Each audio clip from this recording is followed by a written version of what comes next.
আসসালামু আলাইকুম। আমরা এখন কোশ্চেন অ্যানালাইসিস করব। তো কোশ্চেন অ্যানালাইসিসের প্রথম কোশ্চেন আছে, choose the correct sentence. I have many works to perform. এখানে ডিটারমিনার এবং নাউনের ব্যবহার শেখানো হয়েছে।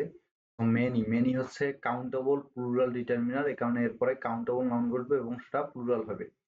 তো ওয়ার্ক হচ্ছে আনকাউন্টেবল নাউন, সুতরাং এটা উত্তর ভুল। তো মেনির পরে যেখানে ওয়ার্ক আছে সেটা ভুল হয়ে যাবে। এখন আসি মাস। মাস ওয়ার্কস হবে নাকি মাস ওয়ার্ক হবে? মাস হবে আনকাউন্টেবল ডিটারমিনার, আনকাউন্টেবল ডিটারমিনার পর আনকাউন্টেবল নাউন বসে, কিন্তু আনকাউন্টেবল নাউনকে সরাসরি এস বা ইএস দ্বারা প্লুরাল করা যায় না, সুতরাং এটাও ভুল হবে, কেননা ওয়ার্ককে সরাসরি এস দিয়ে ওয়ার্কস করেছে। সুতরাং সঠিক উত্তর হচ্ছে D, uncountable determiner plus uncountable noun. 2 নম্বর হচ্ছে I do not have dash dash a many furnitures mass furnitures. So ব্যাখ্যা একই, যে মেনি হচ্ছে আনকাউন্টেবল, এটা হচ্ছে কাউন্টেবল ডিটারমিনার, তারপরে কাউন্টেবল নাউন বসবে, কিন্তু ফার্নিচার হচ্ছে আনকাউন্টেবল নাউন, সুতরাং এখানে ভুল। মেনির পরে ফার্নিচার আছে, ভুল।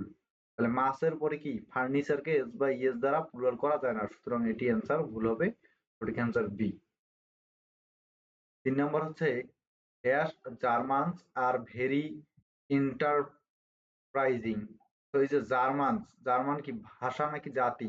সাধারণত ভাষার পূর্বে নো আর্টিকেল হয়, কিন্তু এখানে জার্মান আর, তার মানে কি জার্মানরা, তার মানে কি ভাষাকে বুঝায় নেই, এখানে বুঝিয়েছে কি জাতিকে, আর জাতির পূর্বে দি হয়।